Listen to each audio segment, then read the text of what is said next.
The Joe Rogan Experience. It's so interesting when you play people clips of Obama talking about the importance of securing the border. I like to play those clips. They and sounds just like you Trump. Play the statistics of how many people they sent back and telling people to not come over with their children, that they'll be separated from their children.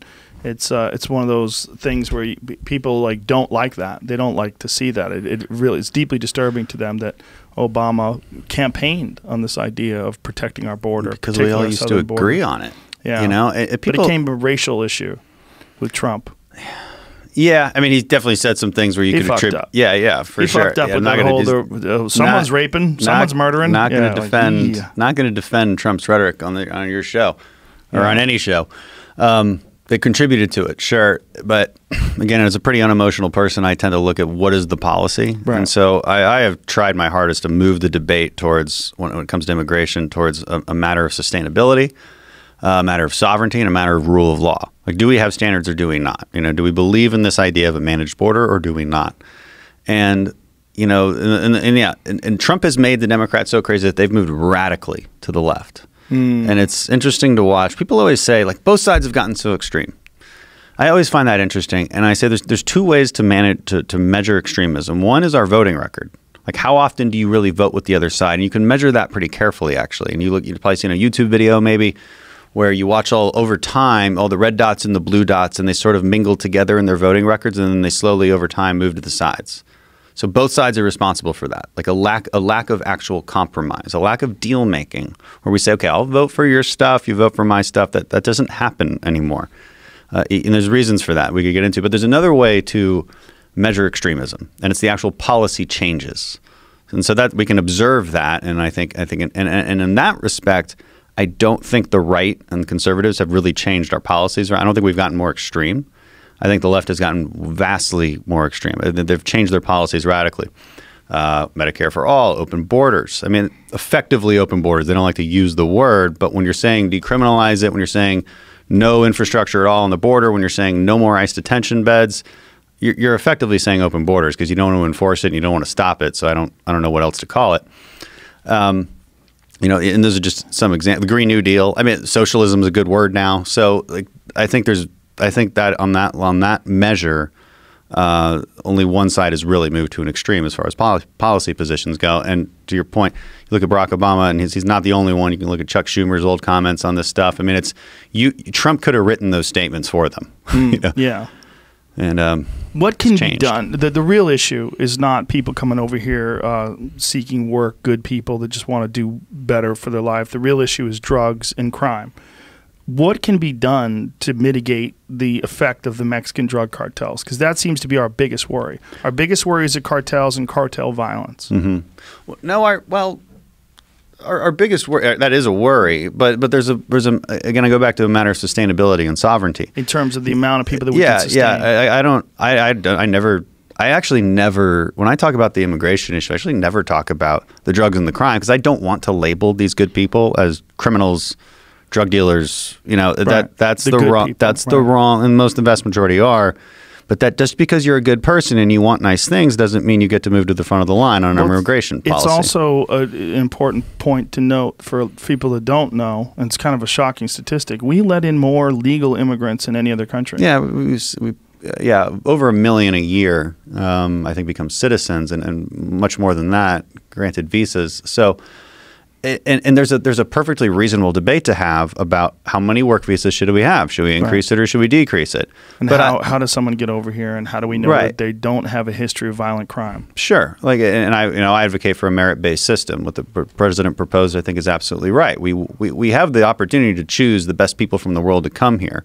And if you're a refugee, we have a system for that. And if you're an actual asylum seeker, we have a system for that. But what we should be totally opposed to is this idea that just because you made it to walk across the border, that all of a sudden you get to cut to the front of the line. And that's exactly what's happening right now because of the loopholes we have. If you bring a child with you, our laws are written so that we basically can't enforce it. We cannot enforce these laws. And this is for a couple of reasons. One, the Flores settlement. You might have heard that a lot. What it means is you can't detain a child past 20 days. So if a family comes across, or it's usually just a part of a family, because what they actually do is they split up They split their own families up because they don't want to deport one of the parents. Does that make sense? Okay, so the Flores settlement says you can't detain children, which effectively means we can never adjudicate these claims in time, whether it's an illegal crossing issue, like a criminal act of 1320, U.S. Code 1325, illegal crossing, or just they're claiming asylum. Either one, we can't adjudicate it in time. So what ends up happening is a catch and release. Where they say, okay, show up for a court date. And then what incentive do they have to show up for that court date? Right. And they just don't. So, and we're talking, in the earlier part of this year, we had over 100,000 a month. And so it gets to a question of sustainability. Let's say all 100,000 people are perfectly good people, but it's a sustainability question, and it's also a fairness question. Like, why do they get to cut in front of the legal immigrants? Why do they get so much more priority over all of the other people who want to be in our country around the world? I mean, they don't have that opportunity to just walk across the border. So it's utterly unsustainable. And if we value a sense of sovereignty and rule of law, which I think we should, and we value the idea of having a managed system, then we have to put a stop to that. And then have a good conversation about, well, maybe we need more workers. Okay, well, then let's increase worker visas if that's true. Well, I think we show sympathy on them because they're poor people that are trying to do better for their life. Whereas we look at people that are coming over from Canada, and if we had 100,000 people from Canada illegally immigrating into our country every year, we would go, hey, you fucks, get back over where you are. Like, you guys have a great country already. You don't have the problem of a lack of opportunity in Canada the way people do in Mexico. There's a giant disparity between North America in terms of United States of America and Mexico. The economic possibilities, the sure, the drug violence. But our laws have to be written blind to those subjective terminologies. Sure. And that's really important, because otherwise why have them? Like, why even have a system at all if it's enforced based on feelings? The best case scenario would be Mexico becomes like Canada, right? Wouldn't that be the best case scenario? Well, Mexicans are not the ones that are actually we're having an issue. It's vastly Central Americans. So again, this stems from loopholes in our laws. Okay, so because a Mexican too, because they're actually border us, right. Our laws work where we can actually just put them right back for the most part. Single adults too, our system works okay with that. The problem is if you bring a child. And so everybody tends to bring a child, and what this also causes is human trafficking. A lot of these children don't belong to these parents.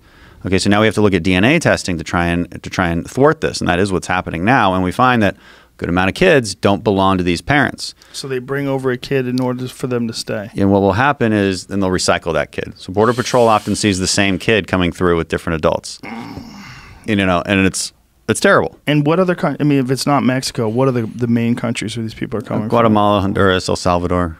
And again, it seems like the only way that anyone could really truly fix that is if those countries could rise up to the level of Canada, so they could be commensurate with the United States. And this is what the left says we need to do, and I don't disagree with it at all. The problem with what the left is suggesting is that's the only thing we need to do, and that's just not true. We also have to enforce our actual laws. But it is a bipartisan, I think, agreement that we want to develop the countries closest to us. I'm a co-sponsor on a bill that does just that. It's a bipartisan bill. And I think it encourages a more creative look at development in Central America. The Bush Institute talks about this a lot, and I think it's a really good idea, which is basically economic empowerment through digital infrastructure. So here in America, I mean, we make a lot of money just based on the gig economy. Every individual can empower themselves and work towards that, and that's really cool. They don't have that opportunity down there, and it's a lack of digital infrastructure, whether it's broadband or whatever.